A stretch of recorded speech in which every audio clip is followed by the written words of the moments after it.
Hello, everyone. I'm Manishri Rao. I'm a security and cryptography researcher here at PARC. And it is my honor to introduce today's PARC Forum speaker, Professor Amit Sahai. It's an honor not only because of his immense contributions to the field of computer science, but also because of the many things that I had a chance to learn when I was his Ph.D. student at UCLA. Amit Sahai is a professor in the computer science department and the director of Center for Encrypted Functionalities at UCLA. His research interests are in security and cryptography and theoretical computer science more broadly. He is the co-inventor of many important cryptography constructs, including attribute-based encryption, functional encryption, and indistinguishability obfuscation. Professor Sahai is the recipient of numerous honors. He was named an Alfred P. Sloan Foundation Research Fellow in 2002.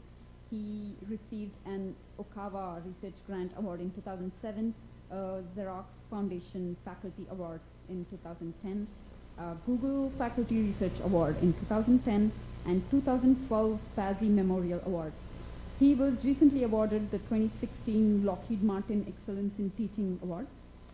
His research has been covered widely by several news agencies, including BBC World Service, Quanta Magazine, Wired, and IEEE Spectrum. And the list goes on, but let me say one more fact from my personal experience of working with him. He's not only one of the smartest human beings I've met, he's also one of the nicest. Amit Sahai, he's going to talk to you about keeping secrets from a mind-reading adversary.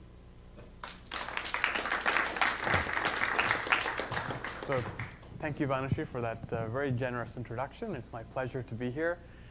20 years ago, I used to be a summer intern here at Xerox PARC, and it's great to be back. So as Vanishri mentioned, and excuse me, I'm going to be coughing a little bit, I'm going to be talking about this question, this intriguing question of how to keep secrets from a mind-reading adversary. So what do I mean? Suppose that you want to keep a secret, okay?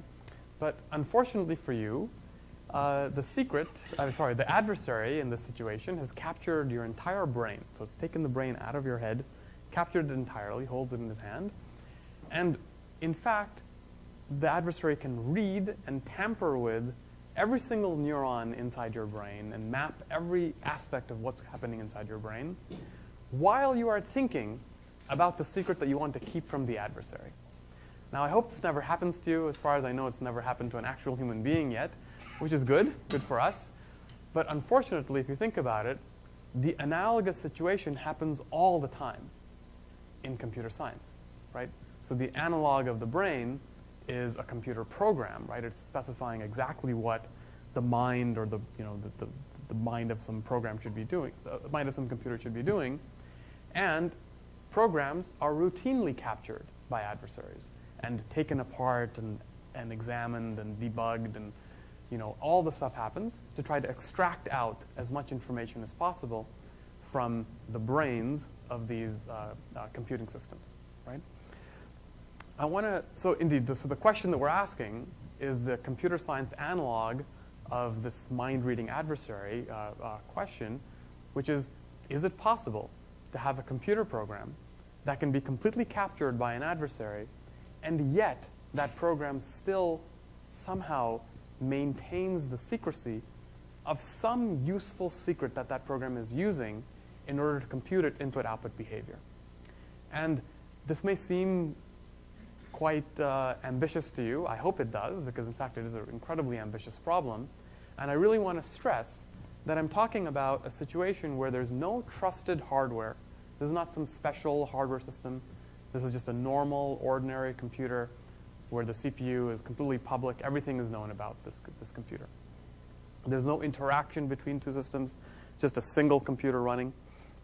And it's also just an ordinary program. It just uses the normal instruction set of your CPU. It takes an ordinary input, hello, whatever you want to type into this program, that's what it takes as input. And it provides an ordinary human usable output, okay? And once again, just running on a single ordinary computer, right? So that's the problem that we're trying to solve. Okay. Now, for those of you who are familiar a little bit with cryptography, there have been earlier concepts that we've looked at in the cryptographic research world. In fact, way back in the 1980s, a notion called secure multi-party computation was introduced. Then there's a notion called homomorphic encryption that you may have heard of if you've been following the latest news in the world of cryptography. And if you look at these earlier concepts, we can, but now let's take a look at them in a way that most people don't ever look at these earlier concepts, which is through the lens of our mind-reading adversary, right? So we have this brain, and it's been captured by an adversary. That's what we've been talking about. In these earlier works, you could think about it this way, that we take this brain of ours, and we subdivide it into little sections. And now an adversary is able to read and tamper with, let's say, one of these sections, but not the rest of it, right? In the most ambitious form of secure multi-party computation, we would actually allow the adversary to look and tamper with all but one of these sections of this brain. But critically, in all this previous work, it was assumed that there's at least some portion of this brain that is completely blocked to the adversary. The adversary has absolutely no idea what's happening there, right?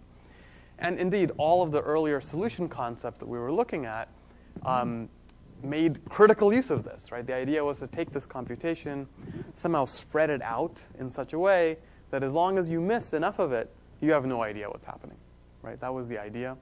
It's a great idea. It's given us a lot of mileage over the years. But unfortunately, in the situation that I was describing, it's useless, right? Because when the adversary has access to the entire brain, to everything that's happening, you can spread it out as much as you like. The adversary is going to recover everything and be able to figure out what's going on, right?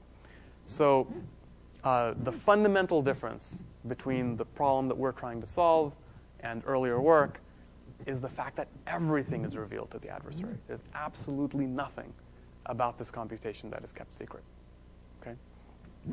So now that's a nice idea, but the first question that you should ask is, wait, is this even possible? Like, what does this mean? Like, how can this make some sense, right? And indeed, there are a lot of programs that you might think about for which this notion is meaningless. Let me give you an example.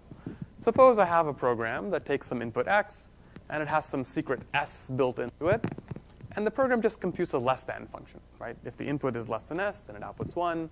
Otherwise, it outputs 0. Now, a moment's reflection will tell you that if I give you any version of this program, the secret s is definitely lost, right? Because you just do binary search, provide inputs that search out the space, and you'll figure out what the secret is, right? So indeed, for programs like this one, our notion is meaningless, and we shouldn't even think about it, right? But there's still a lot of programs out there for which it is meaningful. In particular, if you have a program that is not learnable by making queries to the program, then it becomes interesting from our point of view, right? And sort of the hope here is that we would be able to take a program and somehow encode it in a way to make it essentially function like a black box, right? You can talk to it, you can, check what it says on different inputs and outputs, but beyond that, you have no idea what's going on, right? And for the purpose of this talk, this encoding of the program that I'm talking about here, this black boxified version of it, I'm going to call this encrypted software. The cryptographic name for this is something called obfuscation, but it's a terrible name, and I'm sorry. I'm partially responsible for introducing it as a technical term, but for the purpose of the talk, let me just call it encrypted software. And by the way, I would really appreciate taking questions during the talk, so if there's anything that I'm saying that's unclear, please stop me, and I'd be happy to answer your questions. All right, so great. We have now at least some intuitive idea about what we're trying to do. Now, what kind of secrets would we like to keep? Excuse me. So this capability of having software that can keep a secret is actually quite powerful And it's not too difficult to think of applications for this. The most sort of obvious application would be to keep some intellectual property secret, right? You come up with some new algorithm for solving some problem, and I would like to turn it into this black box so that even if I reveal the software to you, you'll be able to run it and get outputs, get useful, information out of it, but you won't learn the real why. How is it actually working? What is the insight that allowed this algorithm to exist, right?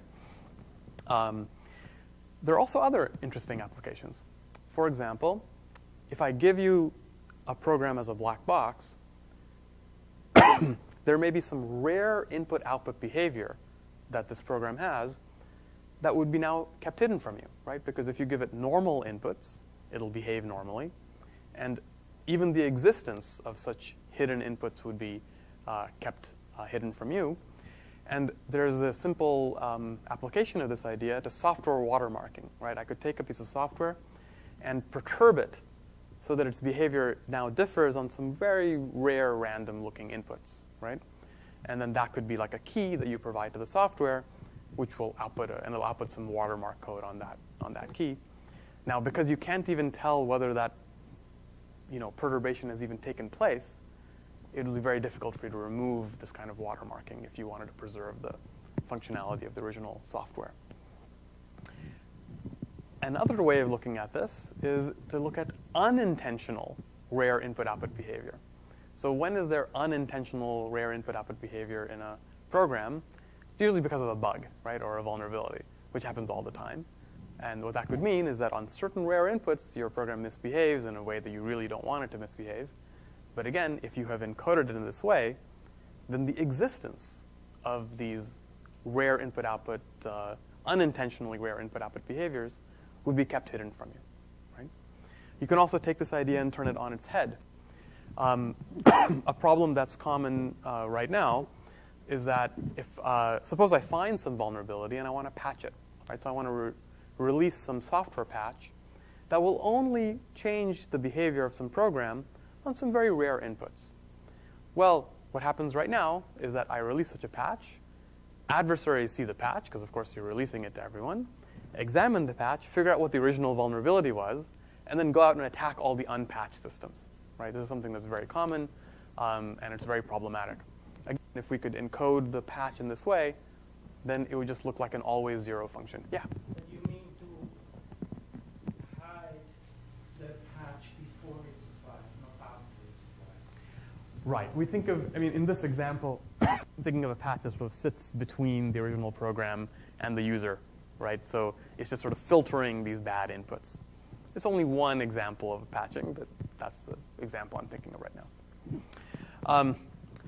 Another major type of thing that we really like hiding in software are keys, cryptographic keys, especially decryption keys. And in fact, this is really interesting because it allows us to address a key vulnerability that arises when we're dealing with sensitive data. Let me step back for a moment and tell you what I mean. So encryption is great, right? Because you encrypt your data, and now it's nice and secure. Nothing bad can happen to you. That's nice. Unfortunately, though, eventually, data is going to be used, right? Otherwise, why did you bother to even collect it, right? And if we think about that, think about sort of the life cycle of sensitive information, we'll start with some source data. Hopefully, you're encrypting it since it's sensitive data. But the problem is, after some time, you're probably going to want to use it, which means that someone is going to have a key that allows you to decrypt the data and then allow you to process it in some interesting way and then make use of that processed output, right? This is, well, first of all, I want to convince you this is a very general situation. This is basically, any interesting data can be, viewed in this way. Just to give you a couple of examples. Suppose we have the IRS. Let's hope that the IRS encrypts our tax returns. I don't actually know that for a fact, but let's suppose that that's true. But on the other hand, there's some person who's working at the IRS whose job it is to compute tax statistics, right? For example, statistics on charitable giving, right? Now, of course, in order to be able to compute those statistics, he has to be able to decrypt the data, right? So this is one example. Another example might be traffic images. Again, I don't actually know that they're actually encrypted, but let's hope that they are. But you have these images of cars going by. Eventually, you might want to extract the license plate numbers. Let's say of someone who runs a red light, right? These are just two examples, but hopefully it's obvious that this is a very general situation, right? So the problem, of course, is that this insider, if he goes bad, right, if he doesn't behave the way we want him to, then it's terrible, right? Because he actually has this decryption key. He can use it to attack, to decrypt all of the data and run away with it. And this is bad, right? We don't want someone whose job it is to compute tax statistics to be able to get everyone's tax returns. That's not a very good situation to be in, right? So how could we address this problem with encrypted software? It's a very natural idea, right? What we can do is create a piece of software that has embedded within it the decryption key, and this software applies the key to decrypt all of the data, then processes it, and only outputs the processed form of the data, right?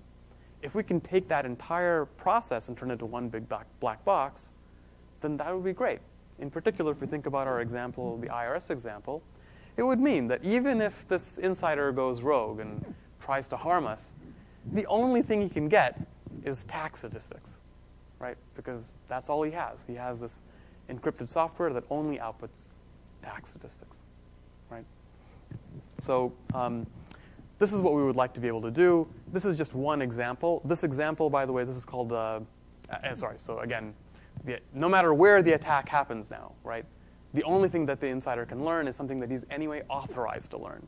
We can never prevent that, right? The insider, he was hired to look at and compute tax statistics. We cannot possibly not allow him to get tax statistics. But that's all that he'll be able to do. This notion is called functional encryption. It was something that we introduced a few years ago. And the only sort of solution concept that works for this right now is indeed based on this idea of encrypted software. But this is just one example. Similarly, encrypted software works in many other settings, clouds, and all that good stuff. So hopefully by now I have convinced you that if we could do this, if we could encrypt software in this way, it would be really cool, really, really powerful, and it would be an incredibly useful thing to have. Yeah? You haven't used the word decompile. Right. Yet. So indeed, I'm thinking of among the tools that an adversary has at his disposal is a decompiler, right? But more than just that, right? The adversary could just be peeking and poking, into the code and modifying it and seeing, what happens. So the adversary can do anything he wants. We're giving him complete and total control over this piece of software. That's the model that we want to attack. Okay. All right. Now, with great power comes great responsibility. There's no doubt that something like encrypted software would not only have these nice uses that I was talking about, there would also be some interest by the bad guys in something like this. This is inevitable. All new capabilities can be used for good and for evil. However, I do want to point out one thing. Note that this encrypted software notion that I have talked about, it hides how the software works, but it doesn't hide what the software does, right? And if you think about malware, typically the point of malware is to change what the software does, right? You want to make it do bad things, right? So in particular, if you have anti-malware tools that are based on behavior, then none of those would be compromised if we were using this kind of encrypted software technology.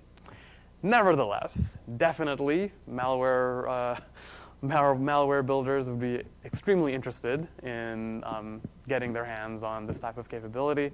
Ransomware, right, is already out there, and that is because public key encryption can actually be seen as a way of encrypting the software of private key encryption, right? And it's through that association that ransomware gets its power, right? The fact that even if you look at the malware, you still can't figure out what the key is that was used, that you need to decrypt the data that's been stolen.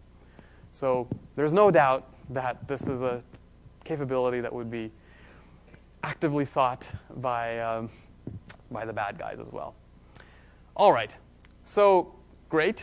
It's a powerful thing. Bad guys can use it. Good guys can use it. So where do we stand? I'm telling you about this great thing. What can we actually do today? Like, how do we approach this problem?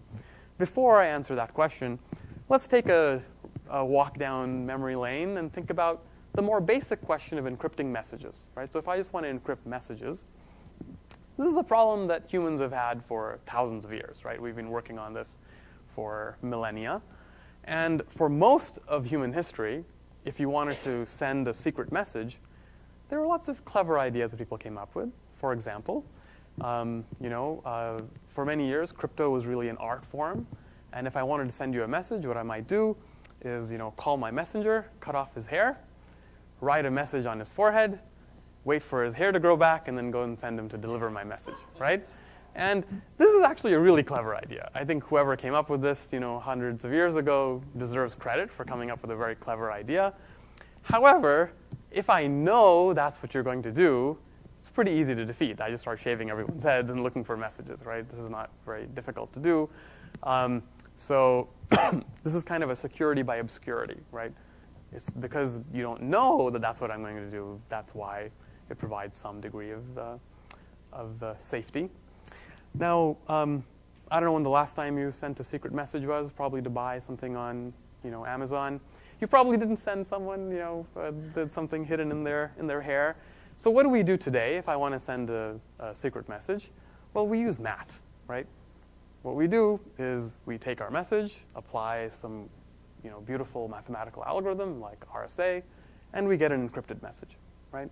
And the ability to use hard math to attack the problem of encrypting messages has just opened up an entirely new world of secure communication, the world that we live in today.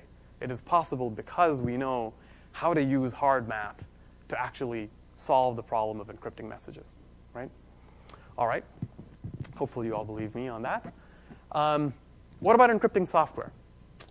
Unfortunately, today, encrypting software is really very much still an art form. Sometimes quite literally so. This is an example of a software that was encrypted by someone in a beautiful way. So there are lots of clever ideas like randomizing variable names or adding some opaque predicates to the control flow, adding dead code so it's hard to see where the real code is. Again, lots of clever ideas. Unfortunately, all the ones that are actually published are just broken. And there are actually several companies right here in the Valley that do work on this. They don't publish how they do it because work here is security by obscurity. That has been the name of the game for encrypting software for the last several decades. There are, again, no published methods before the work I'm about to tell you about, for which there wasn't an attack known. So this changed in our work from 3 years ago, in 2013. So in 2013, at a paper that we published at the Foundations of Computer Science conference, for the very first time, we showed how to actually use hard mathematics to solve this problem of encrypting software for general purpose software, to take general software and be able to transform it in this way to allow us to hide secrets inside of software. So, of course, the hope here is that now that we can finally use math to solve this problem, can we open up a new world for securing computation that's analogous to the world of securing data, right? Now, we are very far from this. Let me be very clear about that. The good news is that we can use hard math to get security against all known algorithms, even if those algorithms run for 2 to the 100 CPU cycles, or even more, 2 to the 200, whatever you like. The overhead is theoretically only a polynomial, which is very important. Polynomials grow much slower than exponentials, so that's good. Unfortunately, the actual polynomial that we have is extremely bad. So it's far, far too large for practical use at the current moment. But we're just in the infancy of this area, right? We just got started, and there's an enormous amount of work to be done.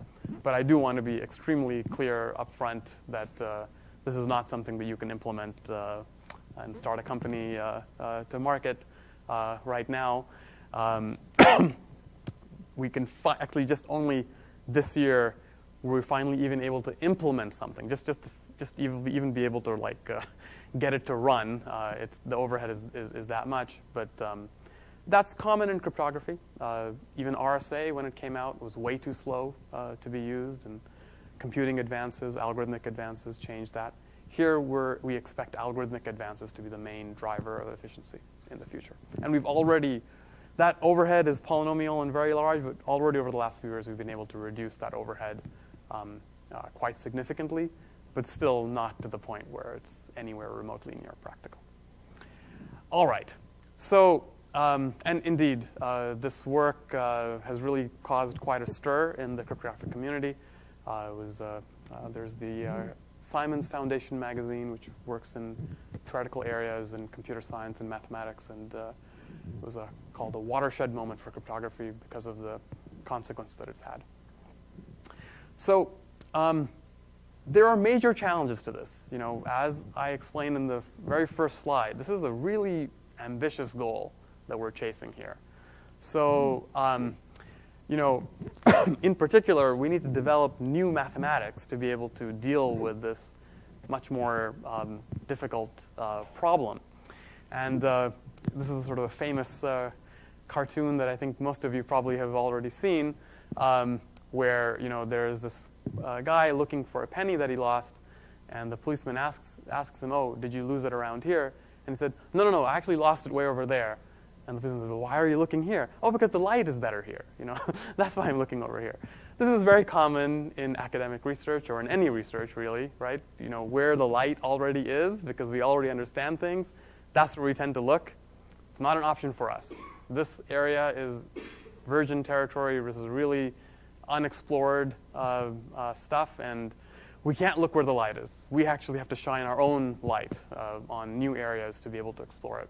So, these are new areas of mathematics, and we have to build understanding in order to be able to attack these questions. Let me step back for a second and just reflect on that in a more historical way. So, if we think about the development of cryptography, actually, this is a common theme. So back in the 80s or the late 70s, we looked at certain problems, certain mathematical problems that seemed really hard. The most well-known is factoring, right? Factoring very large integers. This is a problem that we still haven't been able to solve. And what we were able to do, remarkably, as a community, is start with these problems, very natural-looking problems, and actually build beautiful structures from it. We can build public key encryption, digital signatures, multi-party computation, zero-knowledge proofs, and just so much else. Indeed, even today, there are many cryptographers who will spend their entire career just watering this one part of this cryptographic garden in terms of their research, right? It's a beautiful amount of work that's been done just based on just a few of these hard problems, right?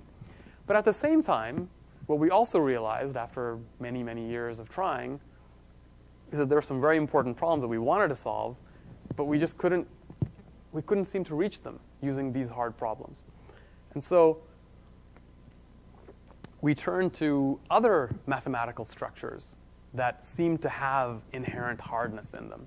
In particular, the world of elliptic curves. So elliptic curves are a branch of mathematics where there are natural problems that appear to be very, very hard, and yet the structure of elliptic curves gives rise to additional relationships that exist that we can exploit in terms of building applications. And we were able to start from this area, build identity-based encryption, attribute-based encryption, short signatures, and a whole lot of other things. But again, historically, this is something that happened in the early 2000s, started happening. It's still a very active area of research today. But we needed to push further in terms of our source of hardness, right? Similarly, more recently, there were problems in lattices, in the geometry of numbers, where we were able to build a beautiful object called fully homomorphic encryption, which I won't have time to go into, only very recently, just in the last decade or so, right? Now, when it comes to encrypting software, we've tried really hard. We still hold out hope that maybe some of these traditional areas, well, by now, traditional areas of hardness, we will be able to exploit them to get there, but it didn't seem to work out. So we've moved to something new, something called an mmap candidate. Unfortunately, the details are very technical, and I won't get into that too much in this talk. I'd be happy to talk to you about it, though. And from these new mathematical structures, we've been able to build this encrypted software and functional encryption and many other things. Yeah? I apologize if I'm the only guy in the room that doesn't know this. What is hard math? Good. So what I mean by hard math are problems where I can, let's say, write down some equations or something that something where I want you to solve for x, right? And as far as we know, these mathematical problems are just extremely difficult to solve. The size of the problem, let's say that size is n. As far as we know, the fastest algorithm to solve the problem will grow exponentially with n, right? So if we want to make it really, really hard, we only need to make the problem a little bit bigger, but it becomes way, way harder for an adversary to solve. So a classical example is factoring, right? If I take two let's say, 1,000-bit prime numbers, and I multiply them together, I get a composite number. That's easy to do. Takes just a few milliseconds. But then if I ask you to factor it and recover those two primes, as far as we know, that'll take you, centuries to do, or at least decades, I should say, with those parameters. And if I'm not happy with decades, I replace it with instead of a 1,000-bit prime, let's go to a 10,000-bit prime. Then it'll take you centuries to solve it, right? So that behavior, that's what I'm calling hard math. All right. Any other questions about this? All right. So of course, on the one hand, it's very exciting. On the other hand, it's not very satisfactory because this is a new mathematical area. We don't really know whether it's hard or not because we haven't studied it that long. So we're studying it a lot. This is a structure that's under intense investigation, something I've worked on very intensely over the last few years. And at the same time, again, we're trying to find other simple sources of hardness from which we can base our constructions and hope to lead to new, completely different kinds of constructions. But an even more fundamental question that is motivated by this work that we're doing is, what about all this other space, right? In fact, Claude Shannon showed that almost every problem that you can, write precisely in this mathematical way is actually hard. It's hard to solve. Most problems are extremely difficult to solve, right? Easy to solve problems are actually extremely rare. So if I pick a problem at random, it's almost guaranteed to be ridiculously hard to solve. So we're surrounded by hardness, and we've only tapped into just a few little isolated little dots. How can we build a theory that addresses the wider question, right? Of when I look at a problem that has some structure, know that there's actual hardness there, and then be able to exploit it to do beautiful new things. So it's a really exciting time to be a cryptographer. We're really in a golden age right now. There's an incredible amount of work to be done and wide open space in terms of our lack of understanding currently in this area. All right. So with that introduction, let me attempt to give you a little bit of a taste of how we actually do this. Like what is the idea? How does this work? Warning, from this point onward, I'm going to lie to you, okay? Nothing I tell you will be the real truth of how we do it. but hopefully I'll give you some flavor of how what kind of mathematical tools are being used to solve this problem. Okay? So if you look at these previous techniques, these sort of artistic ideas that people have had for encrypting software, the idea had basically been that you take your software, you add a bunch of junk to it, and you kind of try to hide where the real software is, like where the real computation is happening. That doesn't work, right? Because you can start to run a decompiler and kind of chop off pieces until you find where the actual computation is taking place, right? So that really doesn't work. What we do is something really completely different, which is to take the software and actually make it so that the computation is now taking place everywhere, but in a randomized form. Okay, so we sort of randomize the computation, still have it taking place everywhere, but critically, what we're doing is looking at other mathematical representations of software that are amenable to a global randomization without changing the actual functionality of the software. Okay? And hopefully I'll give you a little example of this in a moment. Okay? So these new representations of software is through the geometry of numbers, something called ideal lattices, and actually matrices. So we're going to represent software in a different way here. Let me, again, I'm going to lie to you without hiding lots and lots of details. Let's get into it. Let's see what I'm talking about. All right. So, when I go home and I feel like coding something up, quickly, first thing I have to do is pick a programming language that I'm going to write my programming, my program in. So my favorite programming language is something called the matrix branching program. Okay? Let me tell you what it is. It's a really intuitive language. It's really fun to write programs in this language. So in order to write a matrix branching program, what I have to do is come up with a bunch of matrices. Okay? So k pairs of matrices. I have the 0 matrices on the left and the 1 matrices on the right. And the input to the program is of a fixed length. Let's call that n.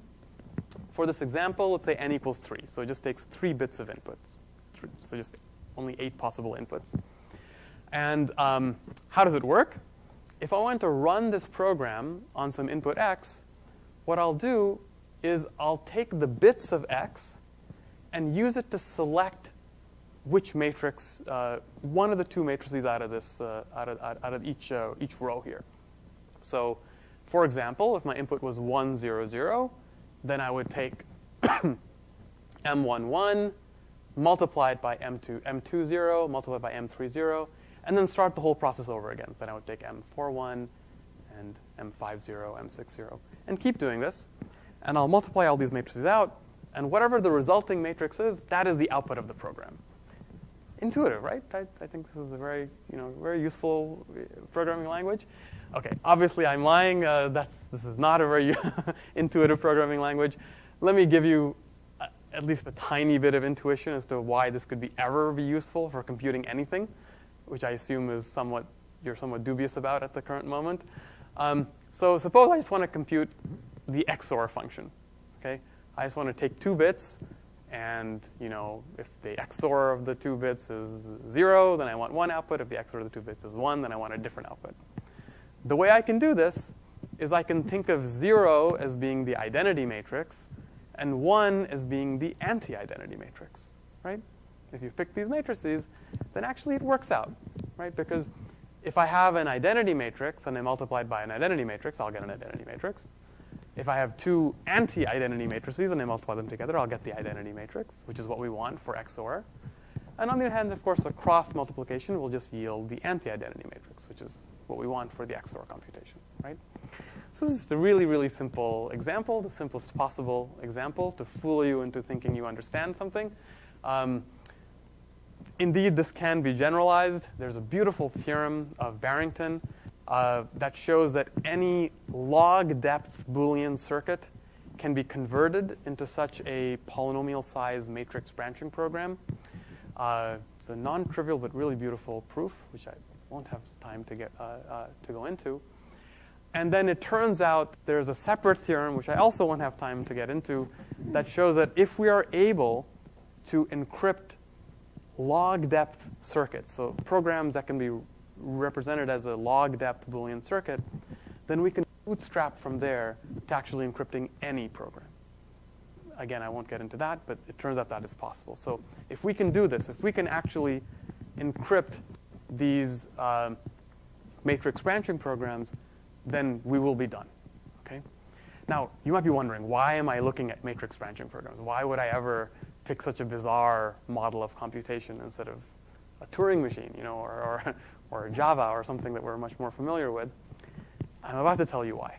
So remember what I said, that the key idea is that we want to be able to globally randomize a program in such a way that we've injected randomness everywhere, and yet we have not changed the functionality of the program.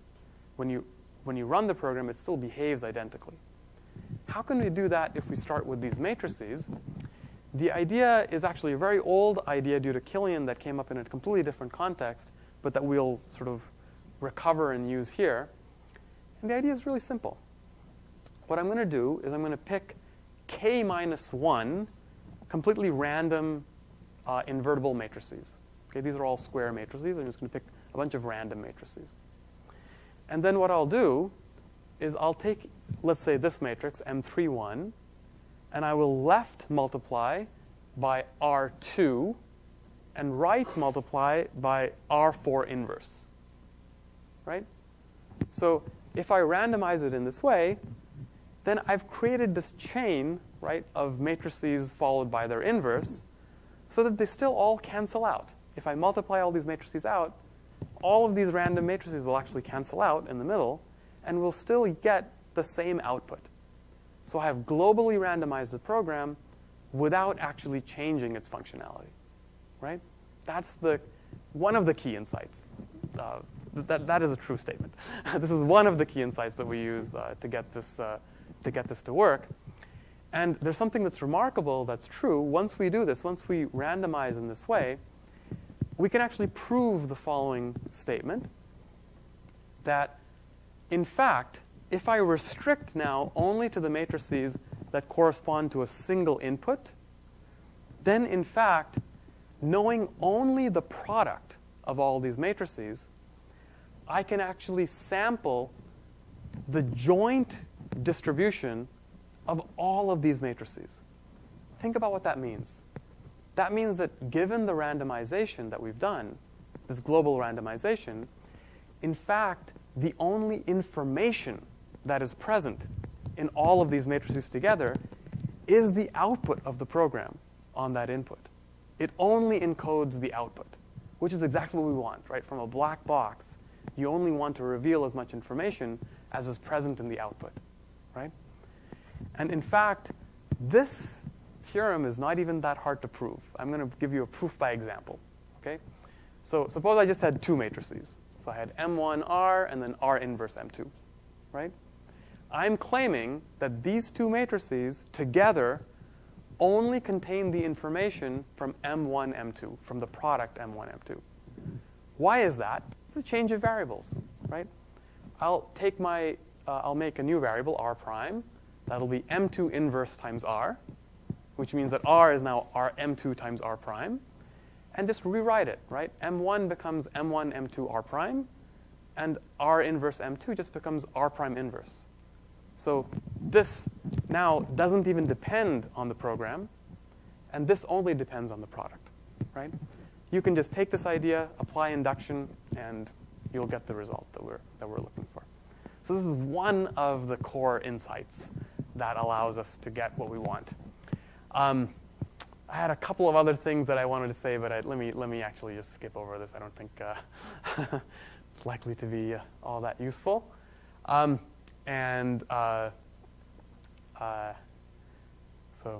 yeah, sorry.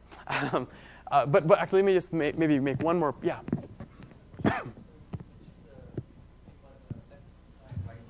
Yes. But does that sequence of left and right multiplications depend on the input that you have chosen, or you just do this for all the M1, 0 and M1, the MI, 0 and MI, 1? Right. The R matrices are chosen independent of the inputs.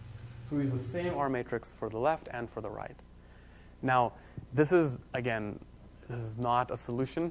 There are many other steps, some of which I skipped over right now, but many of which I didn't even put on the slides here. But this is just to give you one part of the idea that's relatively accessible.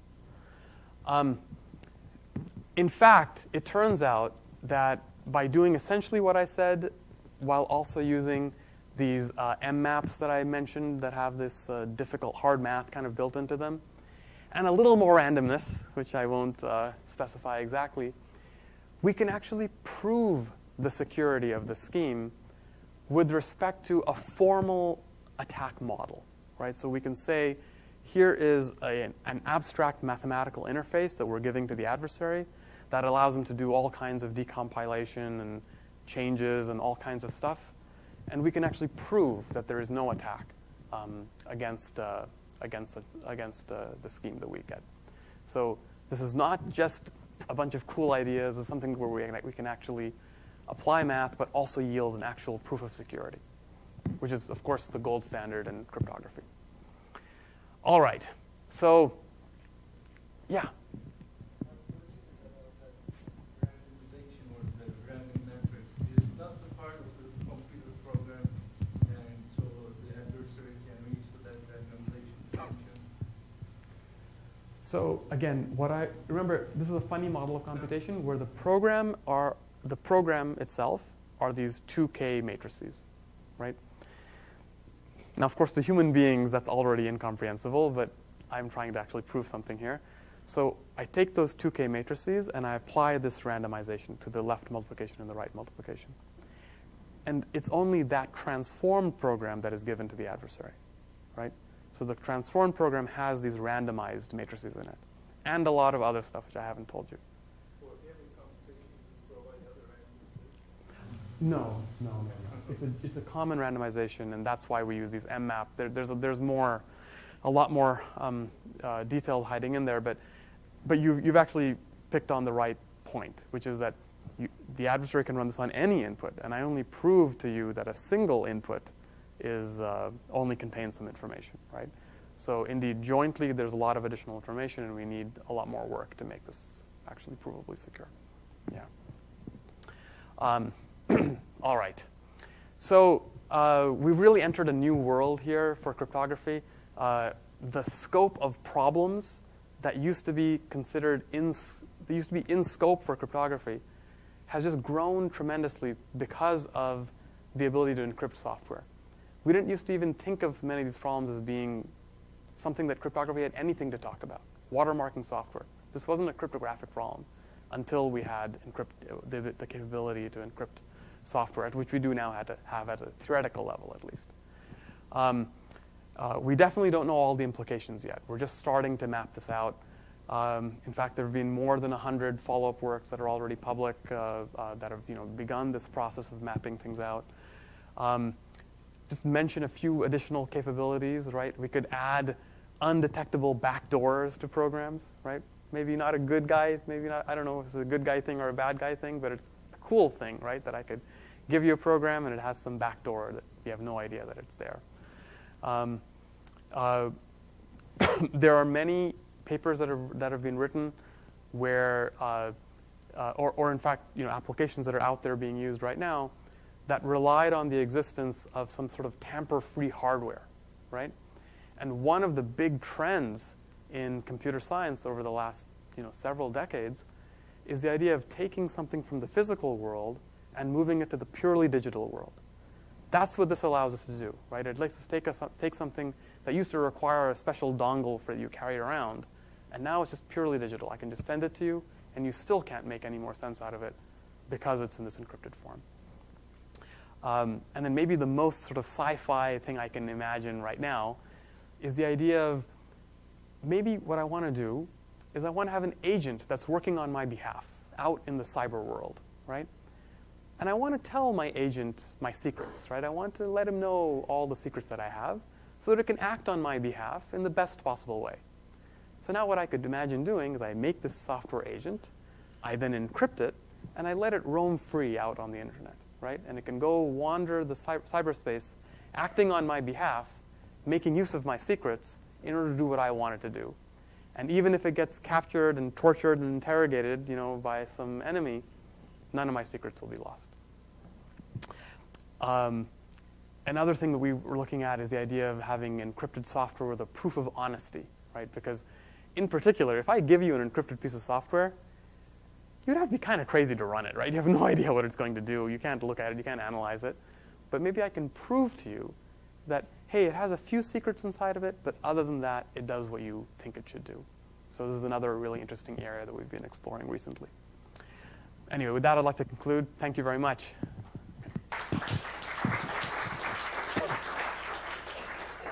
Yeah? So these algorithms be resistant to quantum computing? Excellent question. We don't know the answer to that yet. The constructions that we have right now, we do have quantum attacks that are known because of the underlying algebraic structure we use certain polynomial rings over finite fields, which unfortunately variants of Shor's algorithm do apply to them. So, but on the other hand, these are noisy algorithms. These are noisy constructions. And generally speaking, quantum algorithms tend to be bad at dealing with noise. So there's hope. The underlying, in particular, there is one variant that has been published by some friends of mine for taking some what I said, but moving it to a less structured setting where there's more noise, where we do not, as of yet, know of any quantum attacks. But it's a very interesting area. Yeah. What is noise? What is noise? Good. So that is a... Not the music that my niece is listening to. That's certainly not what I mean. What I mean is something like the following. Okay. Suppose I have a vector, right? And what I'll do is I will take each coordinate of that vector and randomly add either -1 or +1, right? So I'm just slightly perturbing it, right? So that's the kind of noise that I'm referring to.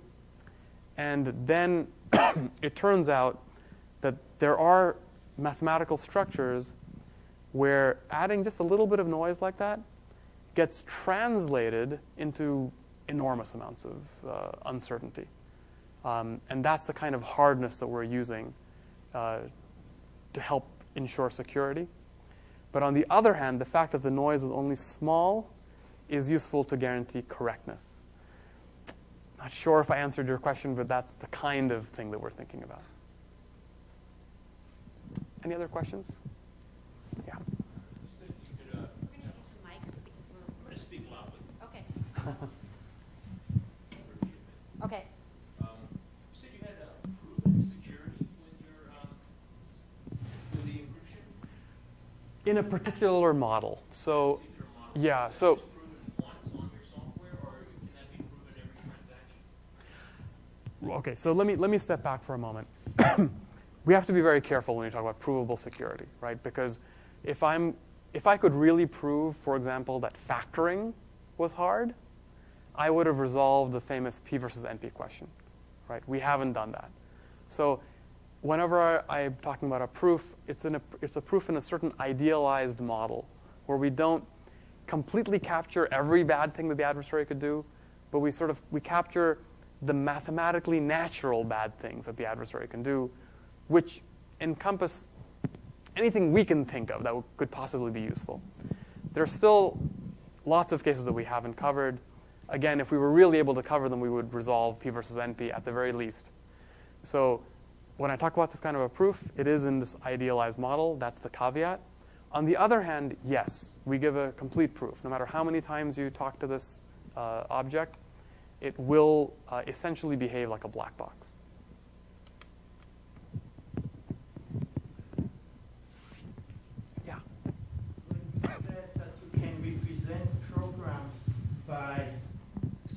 When you said you can represent programs by matrices, all your examples were simple functions and none was using actual data. Right. Good. So you're asking, again, a very natural question, which is programs are not always just functions, right? However, in computer science, of course, we've known for a long time that functions are universal, right? So if you can do if you can compute general functions, then you can iteratively handle arbitrary software, right? So there are indeed bootstrapping theorems, which I also won't have time to give you anything more about, that show that we can start from this, bootstrap up first to general Boolean circuits, and then bootstrap from there to Turing machines. So indeed, Turing machines are, of course, equivalent to any programming language that you like, and so we can actually do that. Again, at a theoretical level, we're just, Turing machines is the right level of abstraction right now. Eventually, we'll get to more realistic models.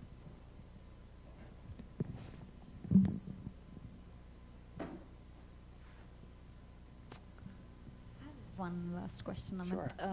You were making a connection between multi-party computation and obfuscation, and there was this one very strong attack, which is corruption of all but one party. Yes.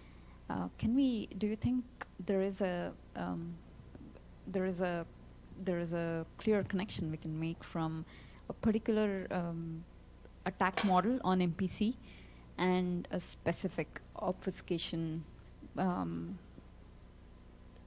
functionality model where we can do some amount of equivalence? Or That's a great question, right? I mean, whether we can actually bring these concepts closer together somehow, because we understand multi-party computation really well, relatively speaking. So if we can take more of those insights and apply them to obfuscation, that would be great. Unfortunately, right now, we have no idea how to do that. Again, they seem to be separated very, very far from each other. One important thing is that in multi-party computation, the situation is interactive, right? And we use that interaction between these different components of this brain in a critical way. In the obfuscation context, in the encrypting software context, there's no interaction to be found. That's one of the fundamental differences that make it very hard to answer that question. thank you. Yeah. You mentioned in the beginning that obfuscation without cryptography is impossible, where I assume you mean the paper by Barak et al. Right, that's But actually my that paper. paper has a problem that it proves that using one particular method does not work. It doesn't prove that you couldn't have a method per different program you want to obfuscate. Okay, so first of all, that's my paper. I'm a co-author of it, and that's not accurate, what you're saying. What we show there, in the paper you're referring to, is that there are certain families of programs. Now, they're very contrived families of programs. I will not dispute that. But there are certain very contrived families of programs which have the following remarkable property, that if you take a program at random from this class, right, and you give me only black box access to it, then I will never be able to learn its secret. I'll never be able to learn which random copy I chose. However, if you give me any actual program that is equivalent to this randomly chosen program, I can essentially feed it to itself and have it spit out its secret, right? So I didn't actually talk about it here because I knew I wouldn't have time, but that is what that result shows. So indeed, it is completely general. It doesn't matter what method you apply. The method can be per program. Whatever method, family of methods you have, it will always fail on this particular family of unobfuscatable programs. So that's the negative result that we have. I think, so it's actually a strong negative result in that sense. It's actually a very efficient adversary. However, the primary drawback to it, which is one reason why I didn't talk about it here, is that it's an extremely artificial program, right? This is a self-eating program, a program that waits to see if it's actually getting fed its own description, and if it finds out that that's happening, then it behaves in some crazy way. So the fact that we can find this very contrived counterexample is, not a very indicative sign, at least for adoption of a particular technology. However, because of this theoretical and specific technical drawback, we have another definition, which also I didn't talk about, called indistinguishability obfuscation, which is a notion of a pseudo-canonicalization of a program. And that notion, there are no negative results for. And even that weaker notion is actually powerful enough to get essentially all of these applications that I talked about. So the situation is quite complex. If I had another couple of hours, I would be able to tell you more about it. Thank you. Sure. Okay. Thank you, Amit.